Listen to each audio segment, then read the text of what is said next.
Welcome to Topcast and to another live recording.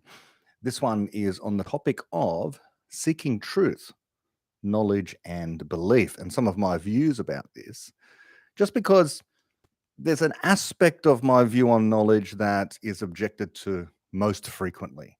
And I wanted to address some of this or emphasize an aspect of the way I understand knowledge and its construction, what it is, because I think that in my writings thus far, I might not have highlighted this particular thing sufficiently. I've said it, but I haven't bold-faced, underlined, italicized this particular aspect of epistemology. And so I'm going to do that today. I read an article called Seeking Truth, and that's the one that I'm going to go through today with some more exposition. Seeking Truth, the article was motivated in part by Danny Frederick, who is a philosopher who passed away sadly just recently, last year, I believe. And he was a great Popperian, but he disputed Popper on a few issues. And he wrote a paper years ago called Truth Cannot Be Our Epistemic Aim, or Truth is Not Our Epistemic Aim, something to that effect anyway. And this motivated me to respond to Danny. And, in a sense, in the Popperian community, this is splitting hairs. Because what do we mean by the pursuit of truth? When Danny said that truth is not an epistemic aim, he meant that when we're constructing knowledge, constructing scientific theories, for example, not aiming at the final truth. And to that extent, I would agree. But to try and remove truth altogether from the story would be an error. I'm not saying that Danny made that error. I'll cease speaking at all for Danny from now on. People should, of course, look up a person in their own words. So from what I say from now on, don't intend this to think that I'm disagreeing with him, even though that's the way I started this. What I mean is this was motivated by what I read of Danny and when we engaged on this particular issue, the issues that arose out of this.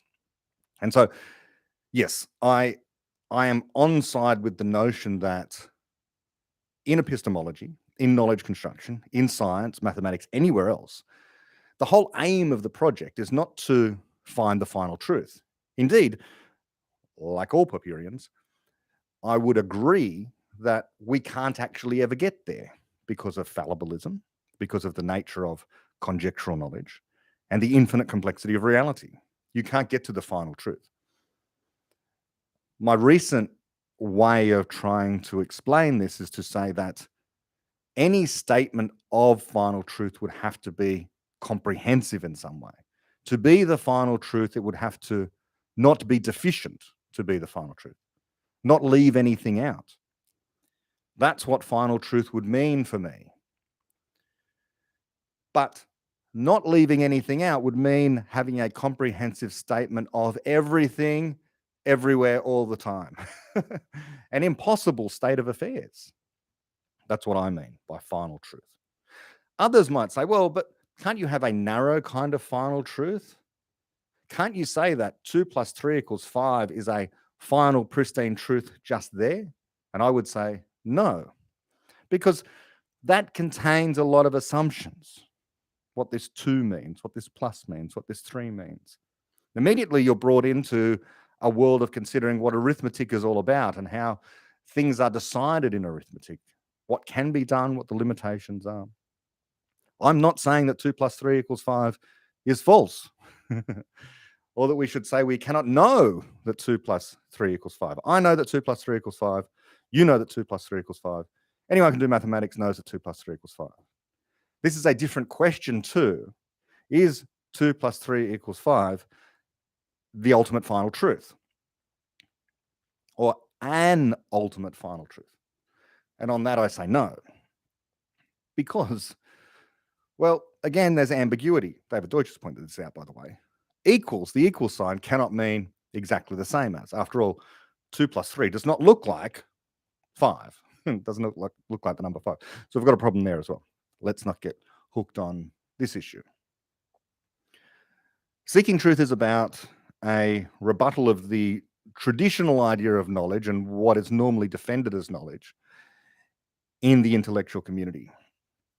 And that version of knowledge is what is known as justified true belief. And that comes to us from the ancients, from Plato, who wrote in various places about his view of what he called episteme, which was knowledge, as compared to doxa, which was kind of opinion. And so he contrasted these things. Opinion, strangely enough, was possibly closer to what the Popperian conception of knowledge is, but not exactly. Let me not get sidetracked. Let me get to the article. This is an article that is now, astonishingly for me, almost exactly 5 years old. And so I may have different ways of phrasing things now, which is why I wanted to go through this. And in particular, if we talk about knowledge as justified true belief in the erudite ivory tower intellectual sense, I want to focus today on belief, and that's what I'm going to concentrate on. And the extent to which belief exists, what its role would play in epistemology, and whether indeed we should believe in belief, which is a bit of a trope idea. Now let me begin reading. Seeking truth, the search for truth. The prevailing view of knowledge handed down from Plato is that knowledge is some kind of justified true belief. Modern incarnations, descended with mutations to fill the niche occupied by this desire for justified truth, include Bayesianism, a more mathematically inclined twin of inductivism, where the idea is that knowledge is justified as close to true by repeated confirming instances. Whether Bayesian or inductivist, these kinds of justificationism applied to science hold that the more frequently one observes a hypothesis to work, the more confident one can be in expecting it is actually true, more true, or probably true compared to its rivals. End quote of myself there. So this is the common sense view in academia of knowledge. I would not say it's the common sense view in society of knowledge. Although, depending upon how people use language, I hear, okay, let's talk about an everyman to some extent who knows something of philosophy, Ricky Gervais. Ricky Gervais likes to make the point by emphasizing the word know when he's talking about God, that although he does not believe in God, he cannot know if there's a God, and no one can know if there's a God. And so technically speaking, he's agnostic rather than atheist, but he calls himself an atheist. But agnosticism would be the more intellectually honest position, because he says no one can know, emphasizing no. Now, this is the everyman version of no, but you don't know that, people will say. The Big Bang. Yes, you can believe in the Big Bang because there is this evidence for it, but no one was there at the Big Bang. There's no proof, even though there's evidence that supports this idea, therefore you can't know the Big Bang happened. So in this case, the word know is serving as a synonym for certain that. You can't be certain that the Big Bang happened. You can't be absolutely sure without a doubt the Big Bang happened. Therefore, you don't know the Big Bang happened. This is what Ricky Gervais is getting at with God. You can't be absolutely 100% certain. You can't rule it out. So therefore, you can't know. This destroys what knowledge is. If that is the standard for knowledge, no claim will ever meet it because we're fallible. There can be no standard of proof for anything ever, including in mathematics of that kind. We can't prove things as true in mathematics. All we can do is to prove something is consistent with axioms which you assume are true, at best. So this is a problem. So this whole first paragraph that I've read there has a bunch of invocations of different misconceptions. Inductivism, a way of justifying theories as more likely to be true because you've had repeated observations in the past of a particular thing, therefore you're more justified of thinking that thing is true in the future or will hold universally. The old, you observe a white swan, then another white swan, then another white swan, and you eventually develop the theory, which you're more and more confident in, the more and more white swans you observe, that all swans are white. That's supposed to be the process of induction, which leads to this conclusion that you should be confident in that all swans are white. Okay, firstly, that's not science, of course, as I like to point out here very often. Science is about explanations, not predictions. And secondly, just as with Bayesianism, which would say you can do a mathematical calculation based upon the number of swans you've thus far observed, that will put a precise number on how confident you should be that the next swan you observe is white.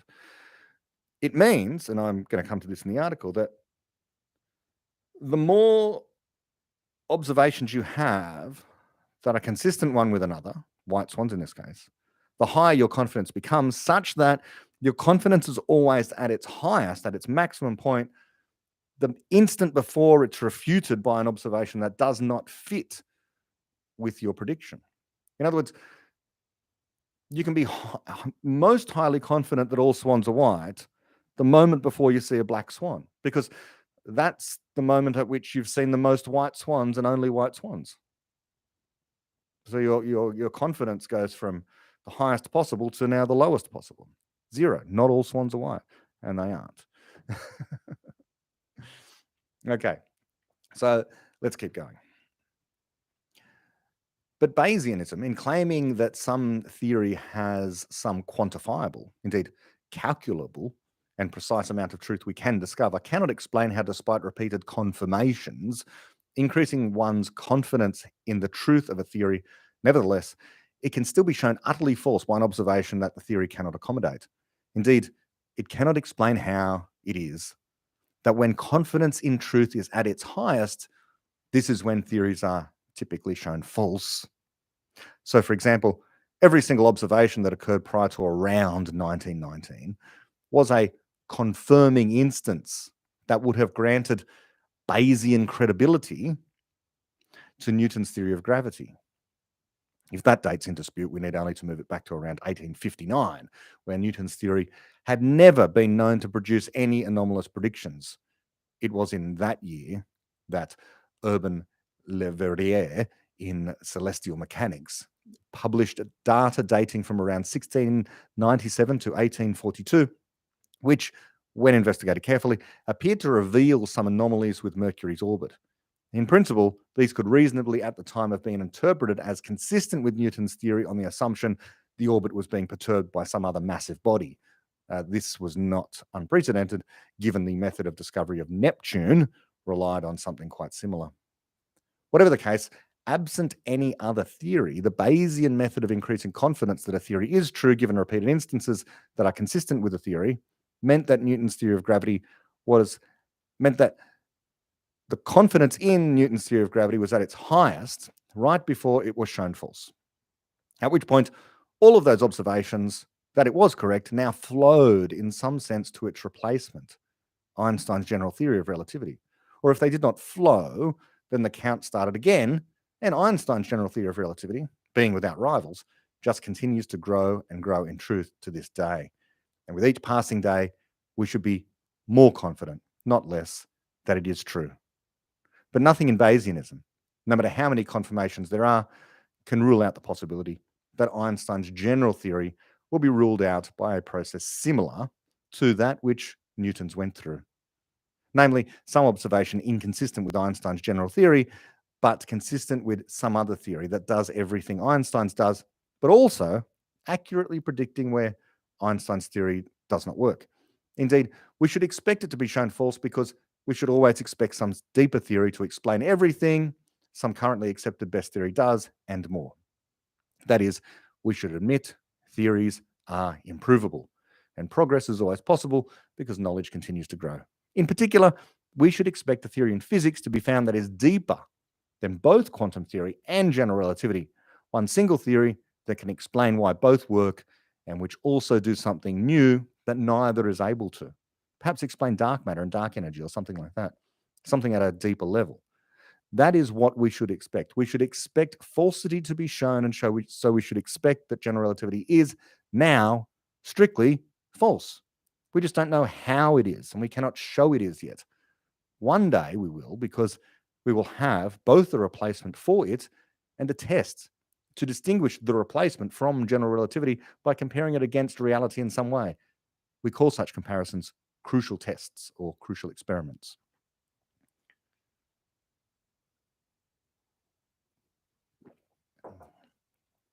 So, end quote of me again here. This is the idea here that everything in science, every theory we have should be regarded not as the truth ever, but rather as a grand misconception. Explanatory, but flawed in some way, often in a way that we don't know yet. We don't yet know how it's false. General relativity has not been shown to be flawed in any way yet. Quantum theory, likewise.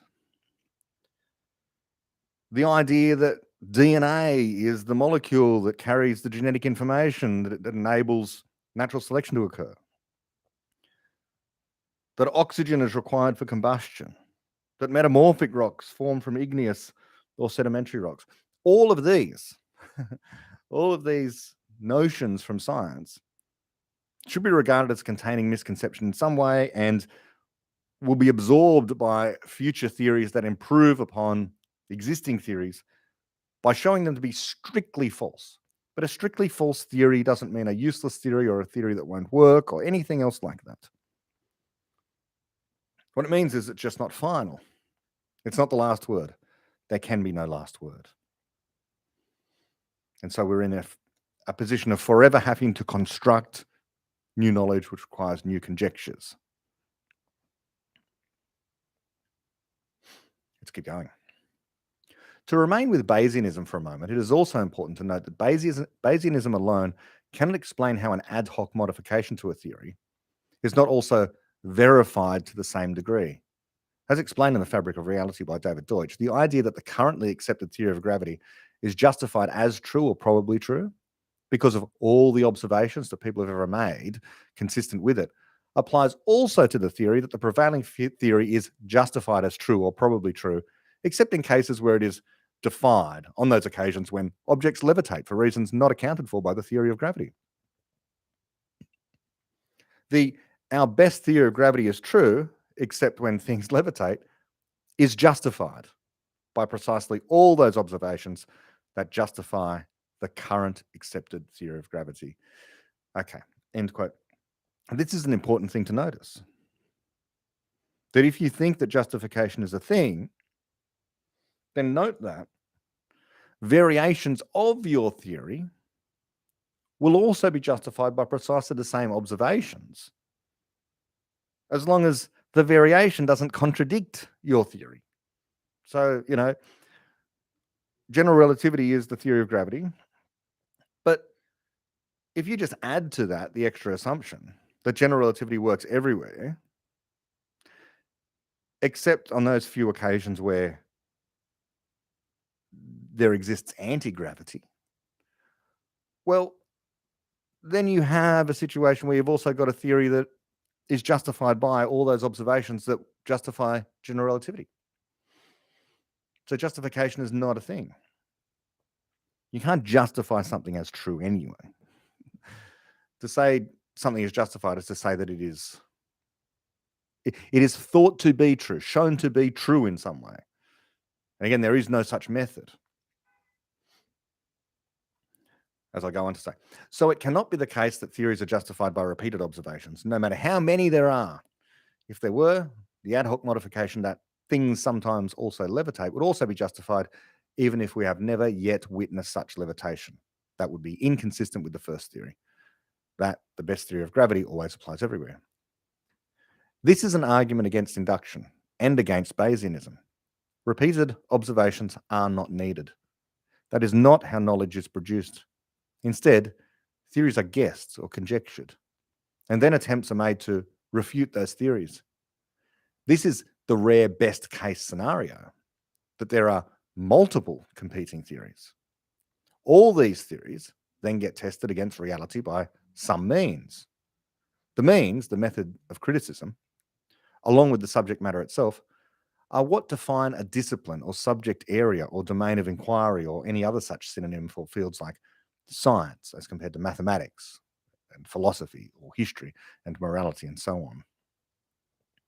So let's recap all of this in light of the broad brushstrokes that the majority of people interested in this topic of epistemology, no matter where they are on the spectrum between justified true belief and Bayesianism, happen to be.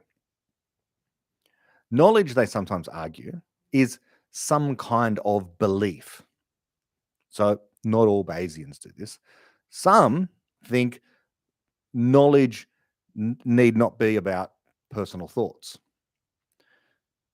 But I say belief cannot be a property needed for knowledge, as Karl Popper observed and David Deutsch has clarified in many places. David Deutsch doesn't talk about belief. It's not part of his view of knowledge. And one reason is, as I go on to say, is that knowledge is not only something that is in minds, it is also in objects. A telescope contains the knowledge of how to focus light. A jet engine contains the knowledge of how to convert chemical energy into heat and thrust and motion. The DNA molecule contains knowledge of how to construct an organism. A book contains knowledge, as does a computer, but none of these dumb, unthinking objects have beliefs. So knowledge is not about belief. Let me just linger on that for a moment.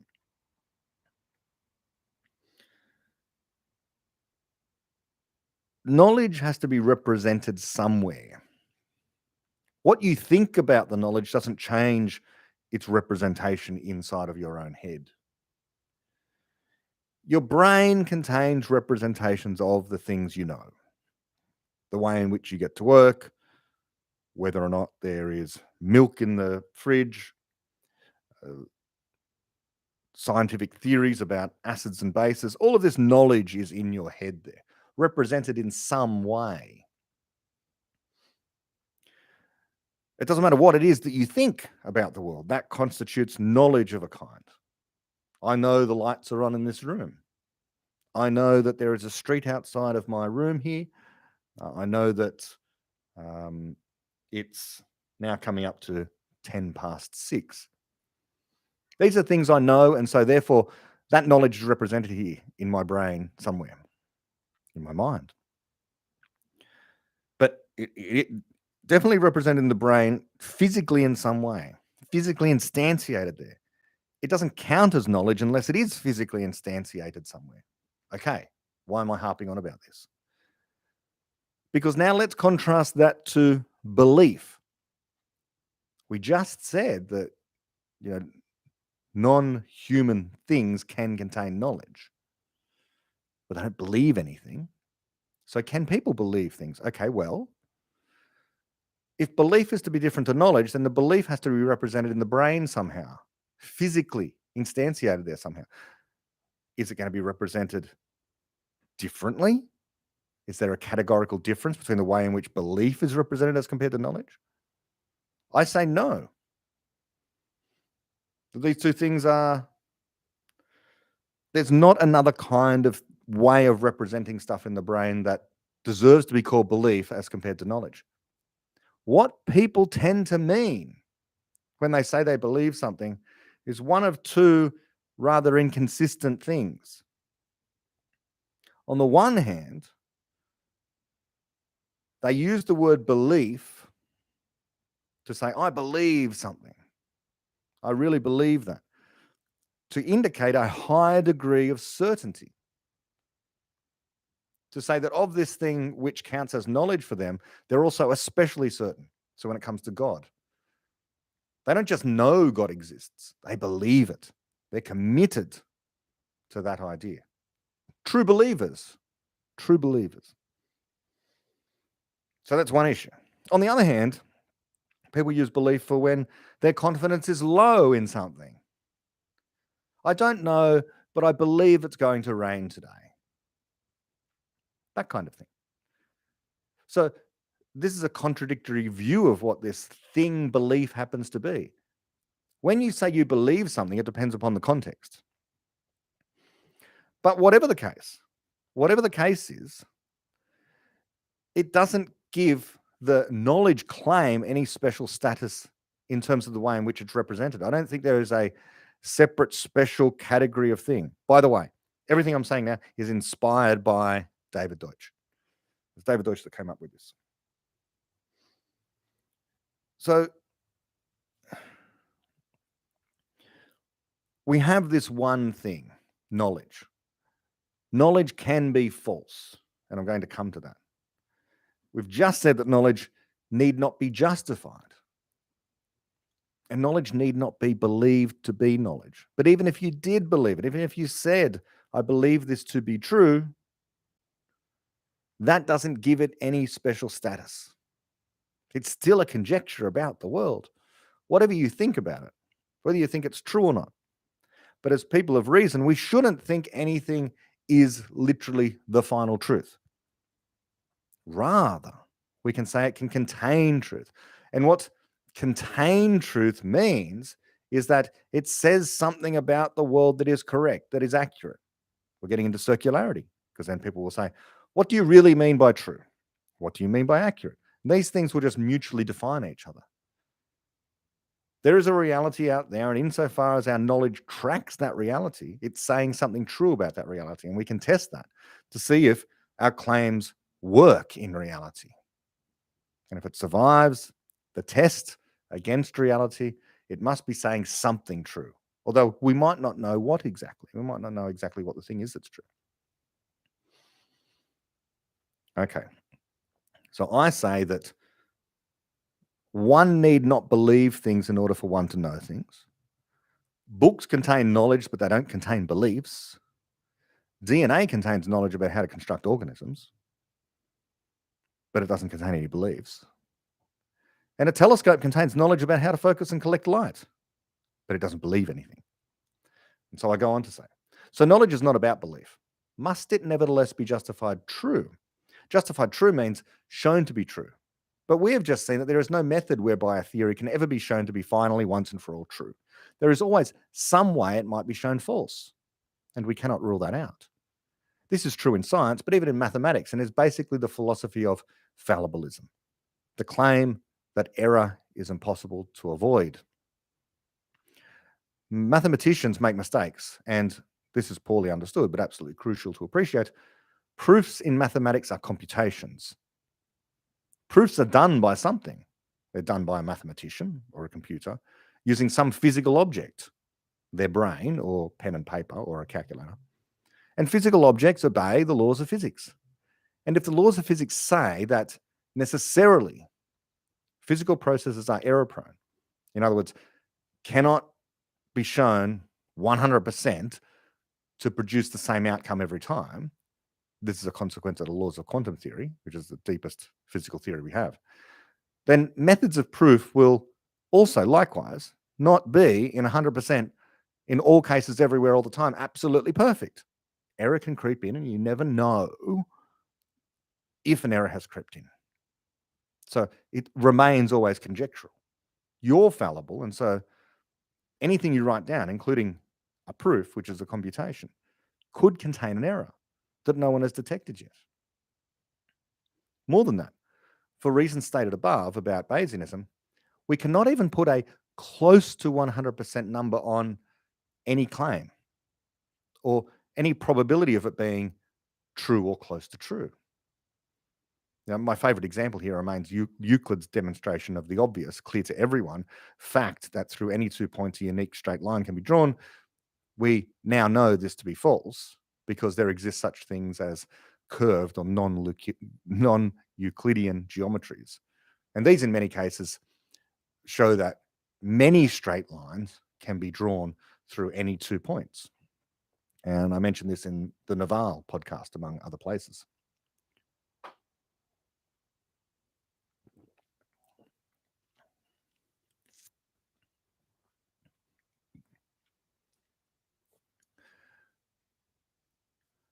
So that deals with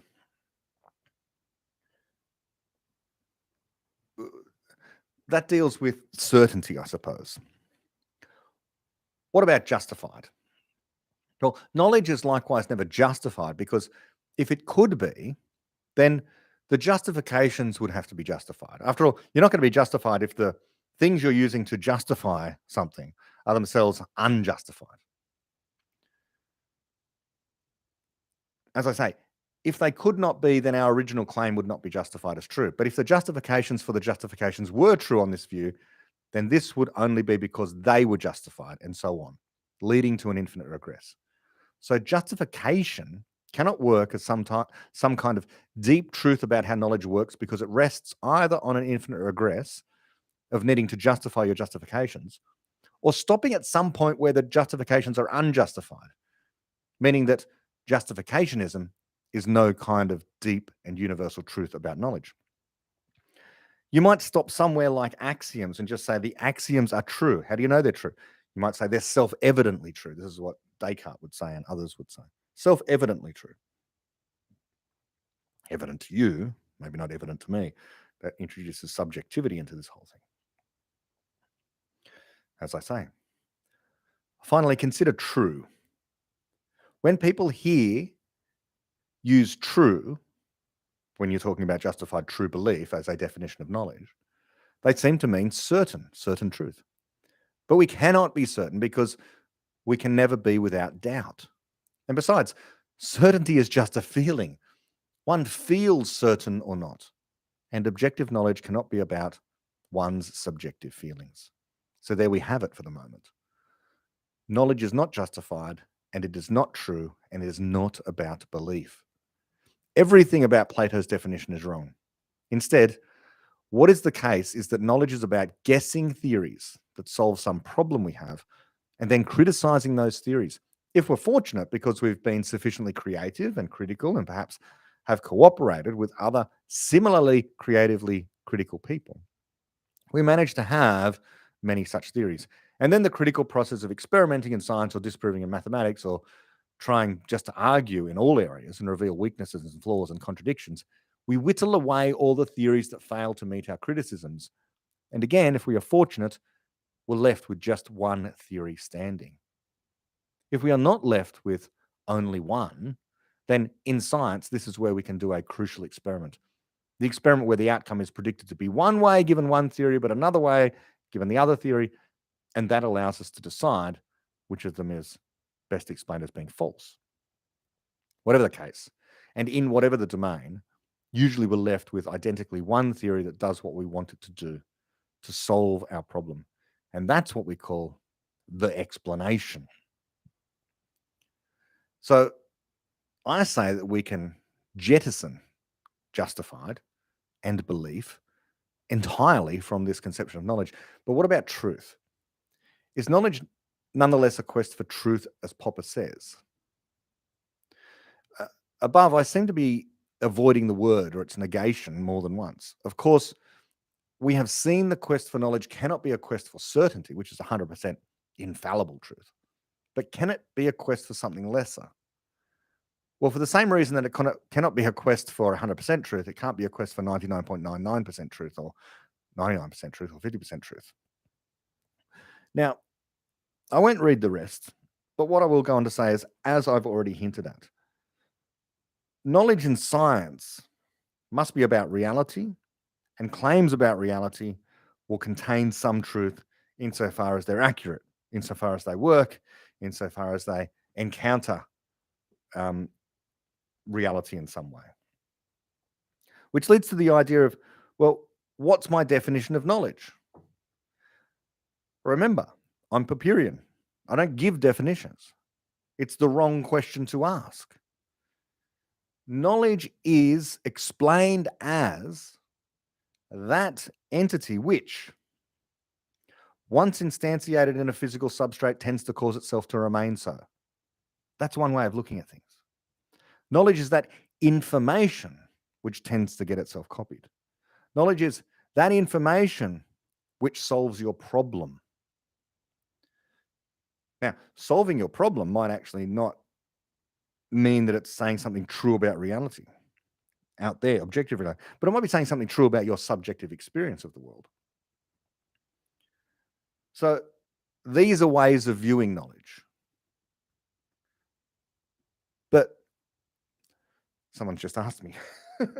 So the whole point of this way of viewing philosophy is to cleave to explanations, to try and understand the world, to try and solve particular problems. The problem I'm trying to solve here is salvaging the notion of knowledge from subjectivity, from saying that, well, people's opinions just are what they are. You can be more or less certain about things. You can feel like you're justified, because ultimately being justified, feeling justified, comes down to a sense that you're justified. But I want to take it away from that. And as for belief, again, that's inside of a person's mind. This is subjective. We're taking it out of that. And we're saying, does the claim objectively solve a problem in the world? Then it counts as knowledge. If you regard that information as being useful, that's knowledge.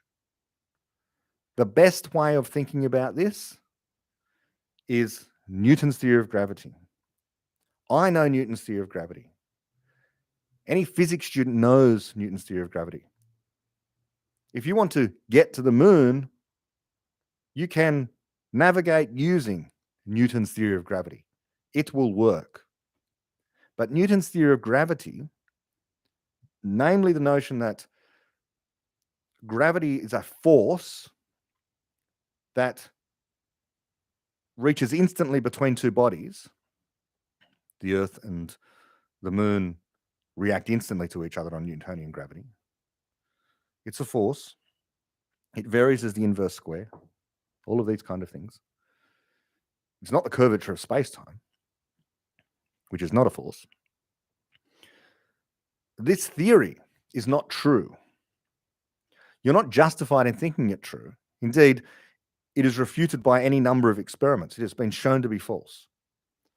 And because it's not true, and it's not justified, no one should believe it. No one should think it's true. It's not justified, it's not true, and it's not to be believed. Strike three. But it counts as knowledge. It counts as knowledge. It is knowledge. I know it. It works to solve certain problems. Not all problems, but it works to solve some problems.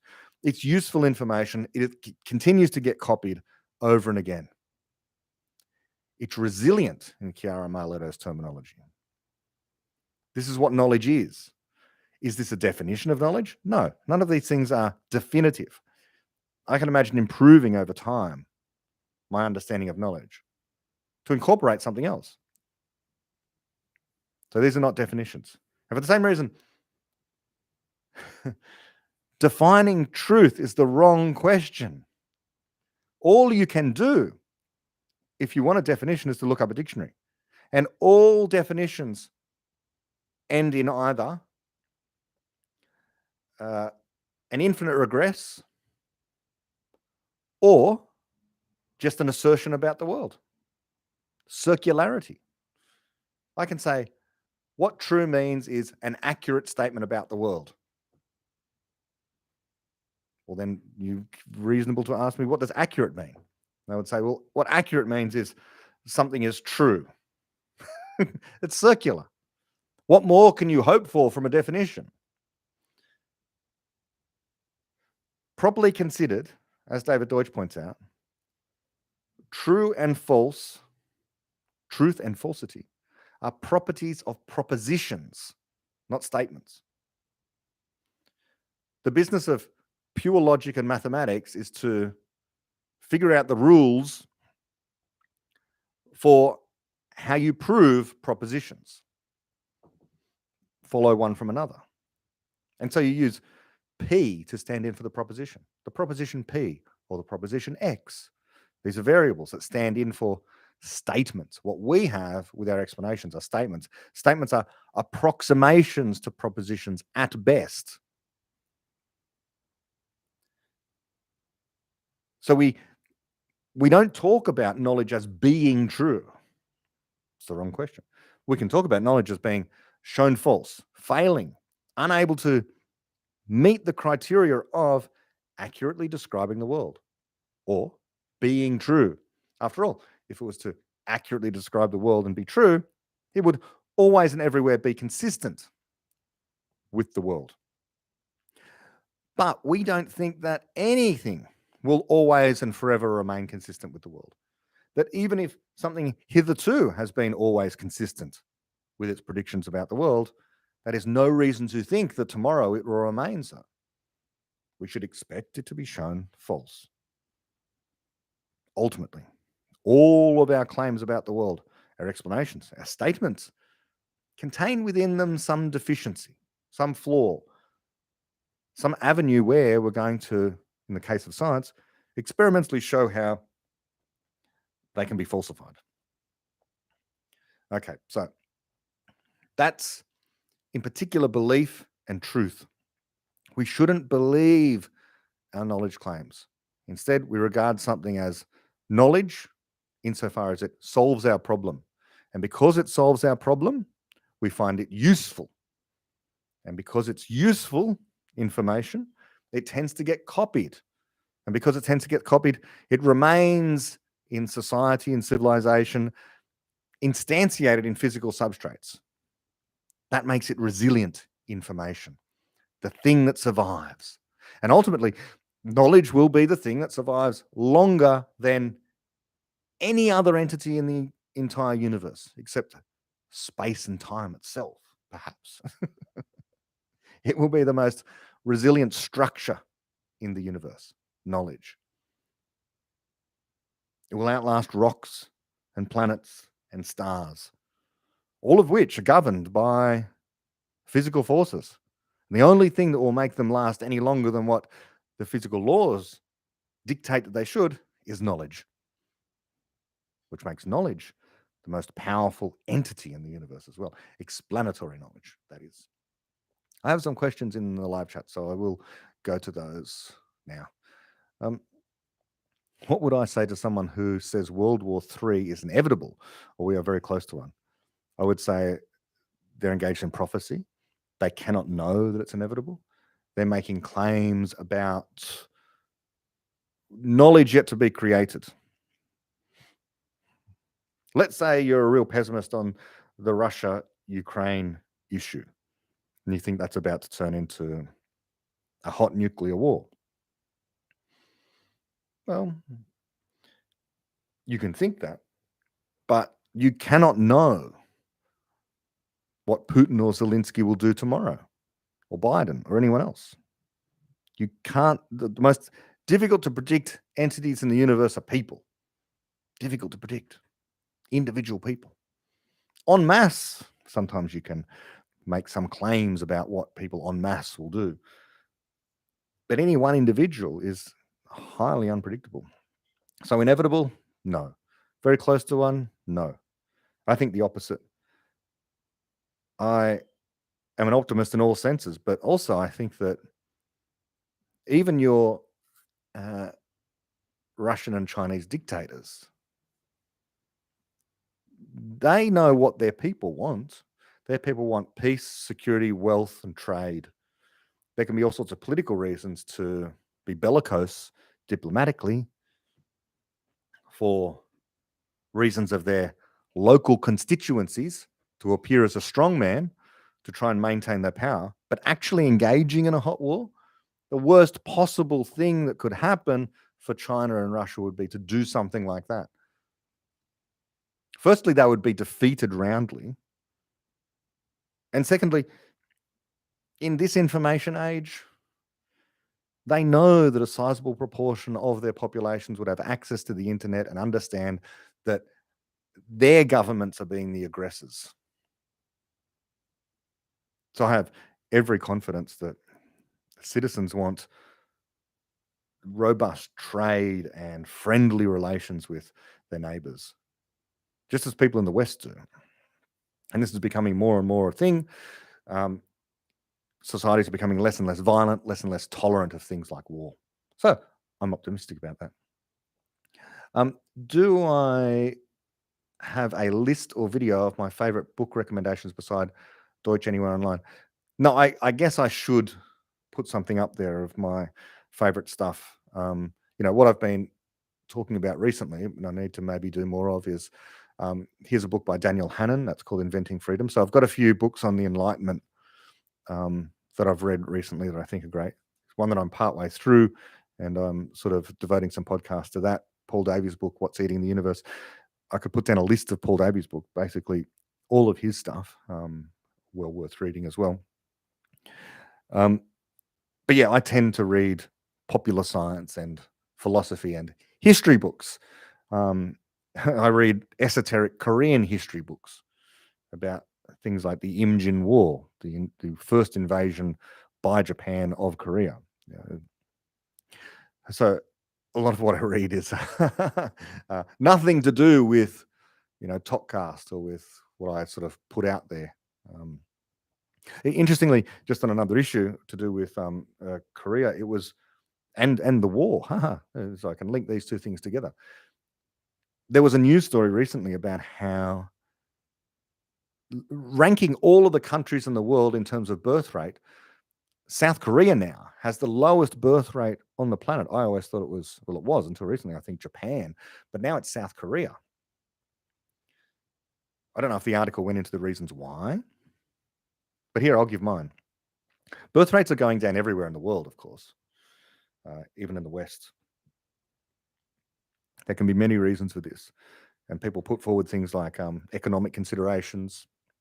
Young people of childbearing age can't afford houses as their parents did. Cost of living as a proportion of a wage is higher. Although we've all got much better stuff, life is actually better. What young people are concerned about is balancing, a two-income family where they're not at home by providing all of the modern benefits of a modern society to their children while working. Parents today rightly want to give their children an even better childhood than what they had. They're worried they can't, and so they delay having children until they think they're in a position they can. They wait too long. They can only have one child or two children, something like that. And so certainly birth rates have gone down from what were they? Used to be like you'd have, 10, 8, 6 kids in a family was not unknown even just a few decades ago. This was commonplace. And now we're down to 2 or less in families. And so overall, there's a decline in population. So economics is one reason that is often cited. Here's my throwaway theory. Pessimism and doomerism. In the case of many people who were born in the 70s and 80s, they grew up very much under the shadow of the Cold War that was coming to an end. But certainly there was a lot of doomerism then about nuclear war, certainly in the 60s, 70s, 80s. So birth rates declined then because, hey, weren't you thinking maybe the whole world would end in a nuclear fireball? Who wants to bring a child into the world where that's the case? Once the Cold War ended, climate change became the big thing. So now, you actually hear people say this. Who wants to bring children into a world that is condemned, where ocean levels are going to rise and it's just going to be a hot hellhole? Why would you want to bring children into that? So I understand, the constantly fed messages of pessimism. Now, in the case of South Korea, people are being kicked in 3 ways. 1, the Cold War effectively never ended in South Korea. North Korea is Siri.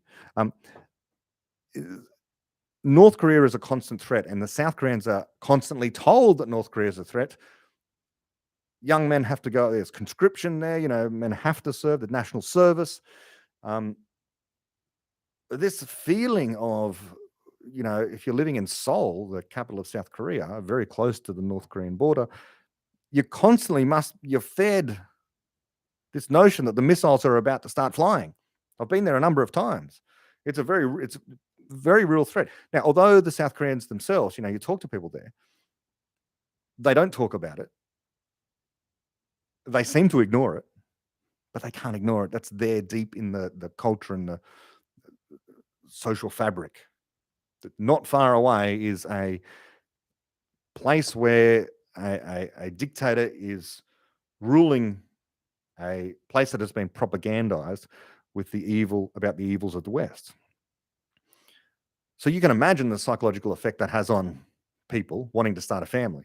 Now, add to that, South Korea, not only, the Cold War never ended for them, but they have all the doomerism that the rest of the West has about climate change and all of the economic difficulties as well of modern Western civilization, or the perceived economic difficulties. Okay, I had a fourth thing. South Korea has this culture of highly coercive education. And so if you go through that, you're not going to want to bring a child into that, I imagine, unless you leave the country. And many South Koreans, of course, do go elsewhere. And then maybe it'll be interesting to see their birth rate probably increases for expats, for people who've emigrated away. But yeah, I think that was my diagnosis of why South Korea now has the lowest birth rate in the world, which is really sad because it's such a dynamic place. But yeah, a place where the Cold War never ended, and you've got all the disadvantages of the pessimism of the modern West. How do I define truth? Well, we went through that. What's my take on Israel?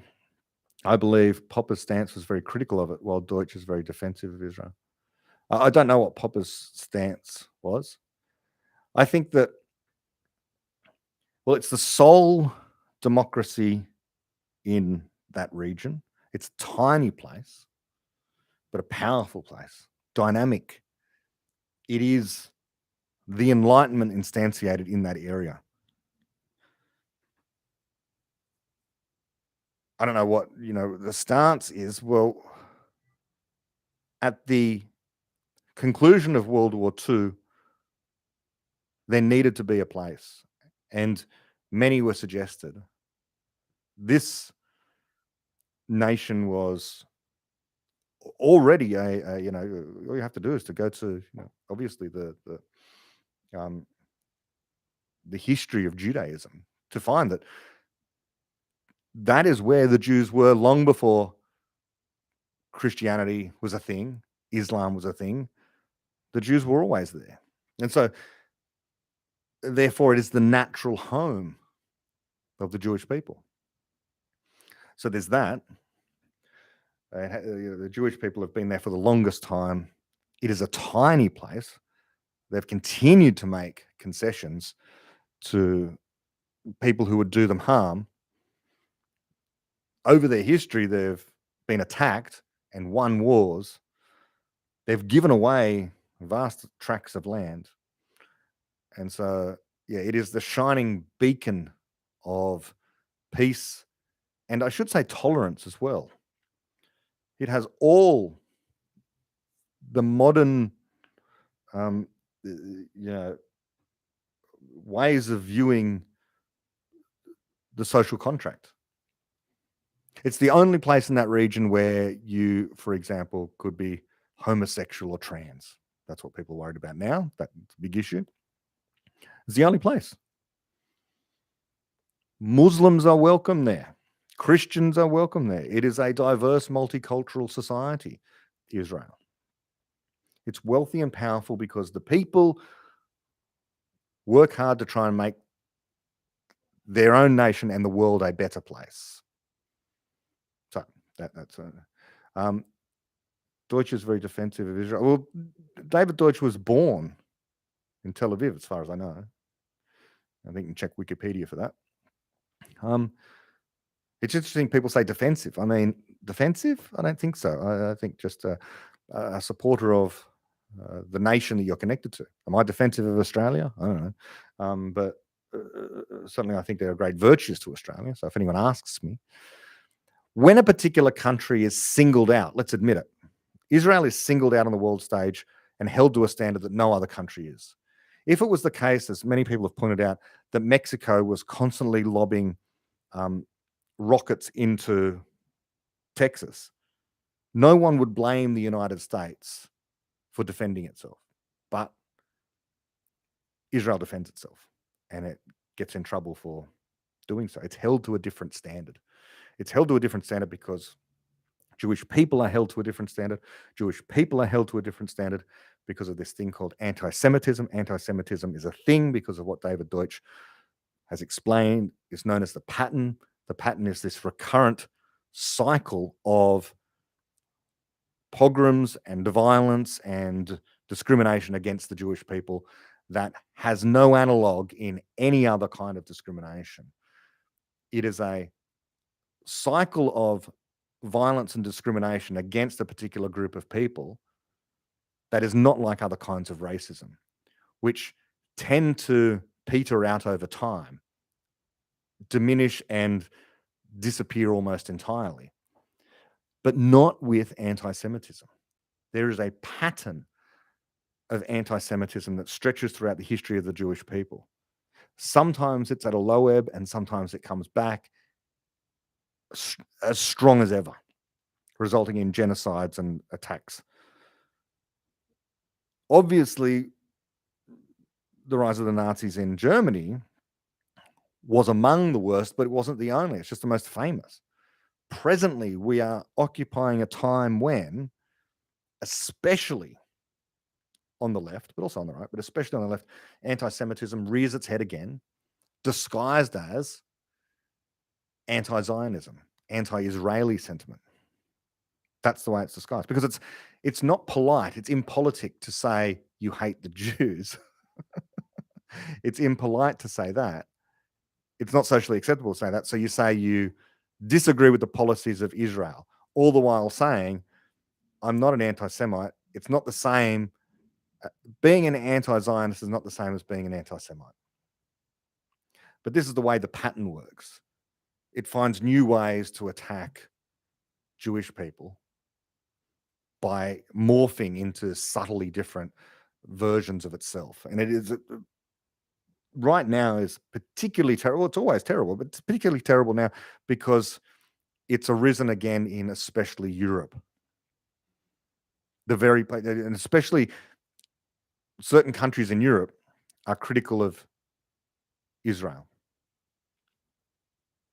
The United Nations passes more kind of, condemns Israel more often than it condemns anywhere else on the planet for its behavior. So, yeah. That's what I think about that. Someone has said, I saw your tweet about epistemic humility yesterday. Would you please expand upon that? Now, I perhaps tweet too often and say, now I can't remember. What was my tweet on epistemic humility? Let me have a look. I'll scroll back through my tweets to try and find something. A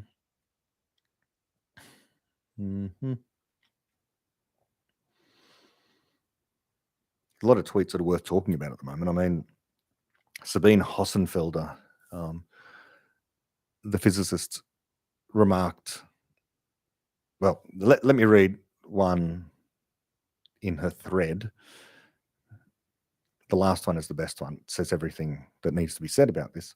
She said, quote, postulating the existence of something that one can't observe is useless to describe what we do observe. It really isn't so difficult. I find it amazing that there are actually physicists who disagree with that, end quote. So that's Sabine Hossenfelder on the process of observation and knowledge and science. I'll repeat, she said, postulating the existence of something that one can't observe is useless to describe what we do observe, end quote. Here's my view. Almost everything in science that we observe has explained in terms of something we can't observe.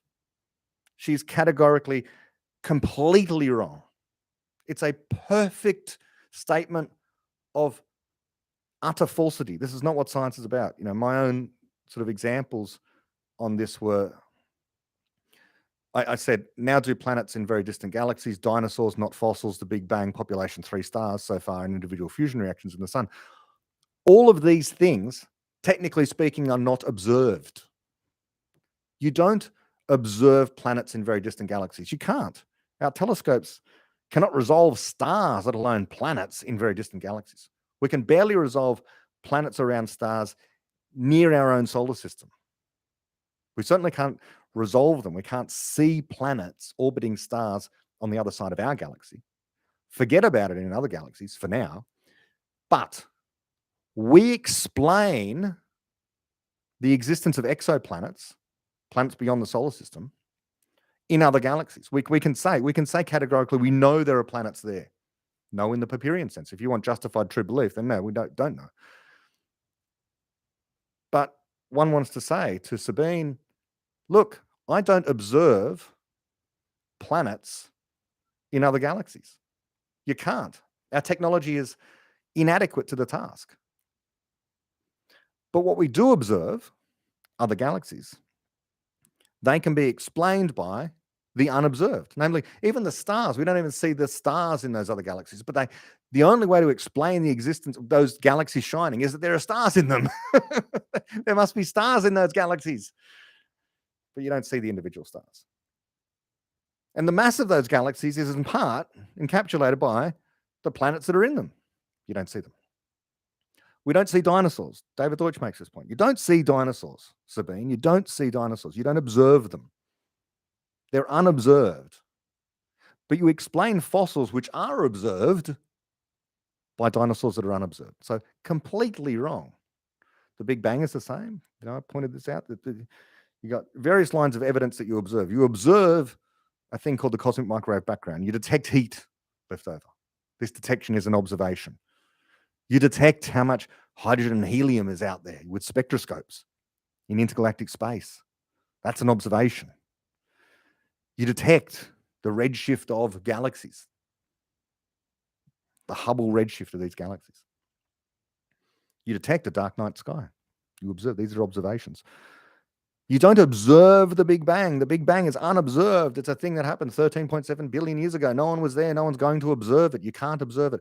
You can't see through the CMB, by the way, this cosmic microwave background, to the Big Bang. So, yeah, completely wrong. Anyway, let me go through. I'm looking for epistemic humility. I'm afraid I can't. You might have to, if you're still there, if you're still listening to me, A Basic is your name, about epistemic humility, you may have to point me to it. I'm sorry, I found it. This was back on March 19th. So, okay, we're going back to a couple of days.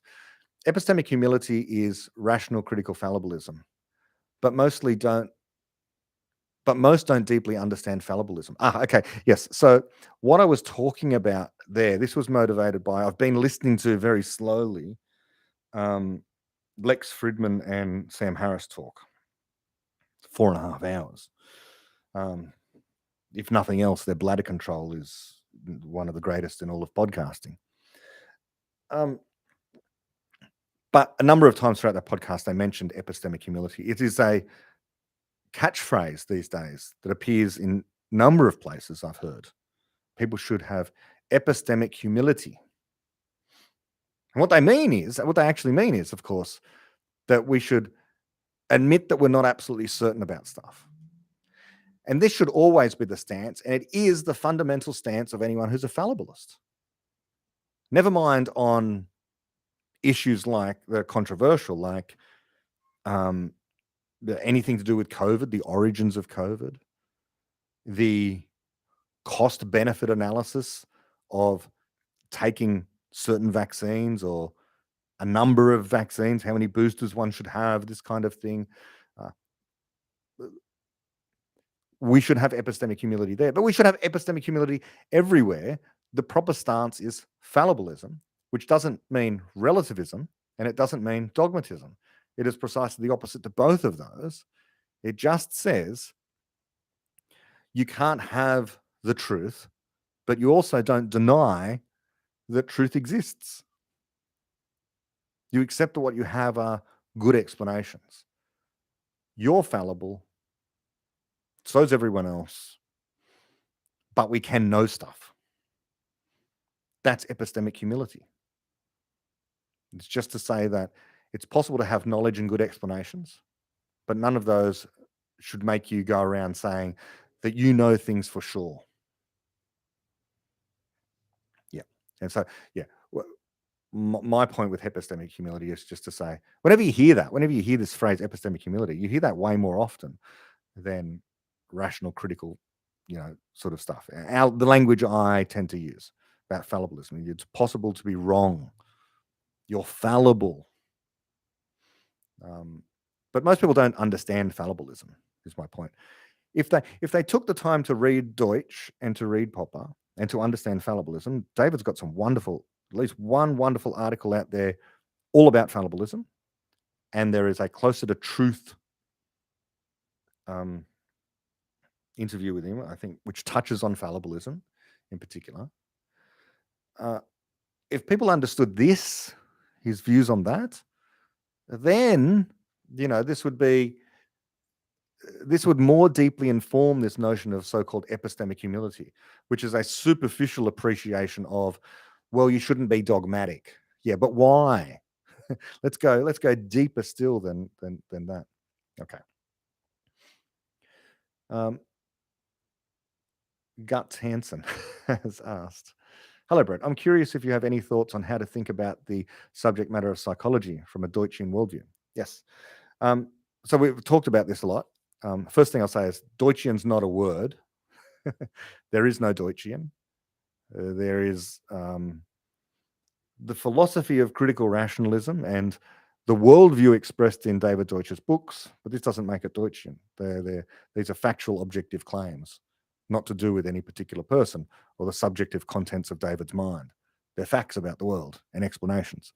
So that said, a good person to follow on the subject matter of psychology, I believe, is Luli Tannett.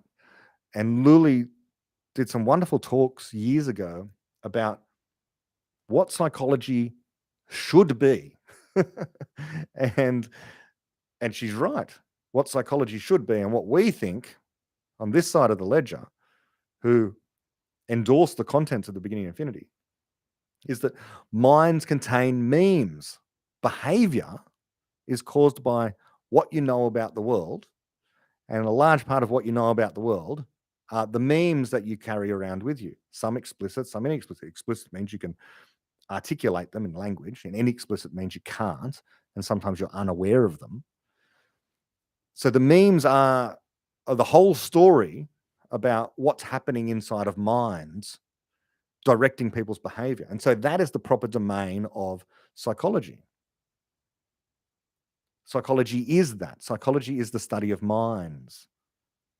Now, when you go off for counseling or something, cognitive behavior therapy, when it's done right, they're trying to get you to make explicit the inexplicit at times.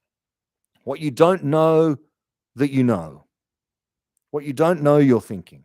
What you don't realize is directing your behavior. The thoughts that are directing your behavior, the memes that are actually there. Now, psychologists might not use those words, right? Meme, but that's what's going on. We're trying to understand your thoughts.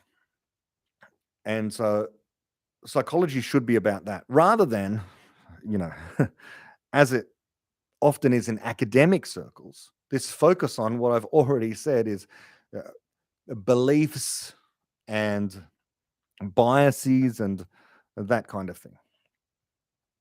That can be a misdirection, okay? And so that's what I think about psychology. It also means, by the way, that psychology doesn't have to make testable predictions in the same way that physics does. The purpose of psychology can be just about The important kind of psychology, I would say, is, if you want to come to understand your own mind, or if you're having difficulties and you go to a psychologist, it's not about doing tests, doing experimental tests. It's about coming to an understanding, an explanation of the explanations you're carrying around, an explanation of the memes you have that are directing your behavior. That's the proper domain of psychology. Again, rather than doing these non-explanatory experiments, collecting lots of data about populations of people and the extent to which listening to classical music might improve your memory, that kind of stuff, without an explanation, without saying how any of this stuff happens or works.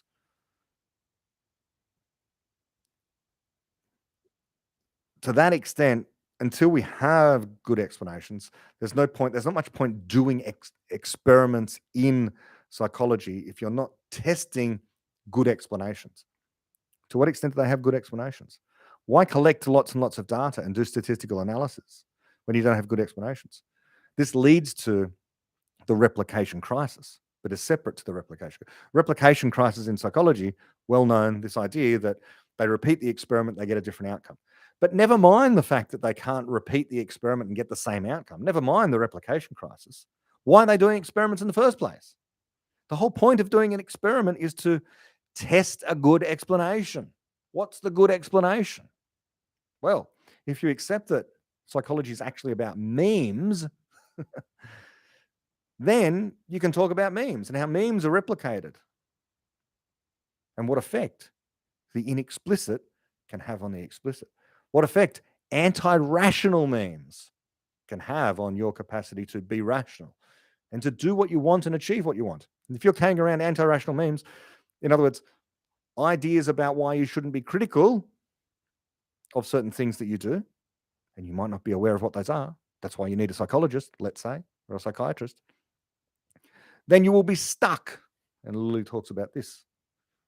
You get stuck, unable to make progress. And this is what the true enemy of reason is. But look up Lily Tanner for stuff on psychology. And last of all, Christoph T. Do you believe the universe is infinitely large? What evidence is there for or against? So, do I believe?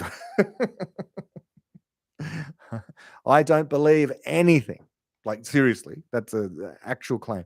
I don't believe anything. I don't think belief is part of or should be part of epistemology. I think it's the wrong word.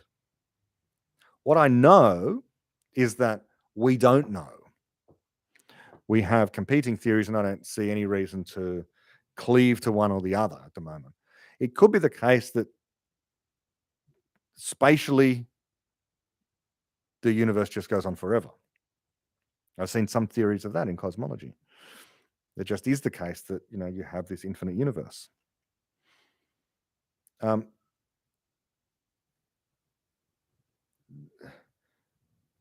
But, on the other hand, the universe had a beginning in time,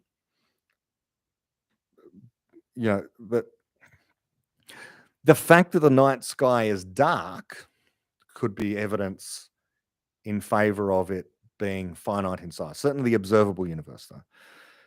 Because an infinite universe that has been around forever would have a sky that wherever you looked, there would be a galaxy or a star along that line of sight. And so the sky would be bright. That's not the case. The sky is dark at night. Therefore, there's not a star everywhere you look. There's not light coming from every single place where you look. But that more, puts a boundary on in time of the universe. As for space, well, yeah, we don't know. I don't have a belief on the matter. Okay, I think that's it. We've gone for an hour and 15 minutes today. That was a lot of fun, that one. I didn't get through my entire article on Seeking Truth, but hopefully I made the point that I regard knowledge as not justified true belief. In fact, it does not need to be justified, it does not need to be true, and it does not need to be believed. And the perfect encapsulation of this is Newton's theory of gravity, which I count as knowledge, and many people count as knowledge. It solves a problem. It continues to get copied. It's useful information. It's resilient. I expect it to last for many centuries more as a useful guide to the way in which gravity behaves, and it can be used to make predictions, technically not perfectly accurate, but accurate enough within bounds, it counts as knowledge, but you're not justified in thinking it true, and you certainly shouldn't believe it. So therefore, justified true belief is not the right way of viewing knowledge. I don't have a definition of knowledge. I've given you my explanation of knowledge, however. Until next time, when I really should get back to doing regular episodes of Topcast, because I'm in the process of editing a few. But until then, bye-bye.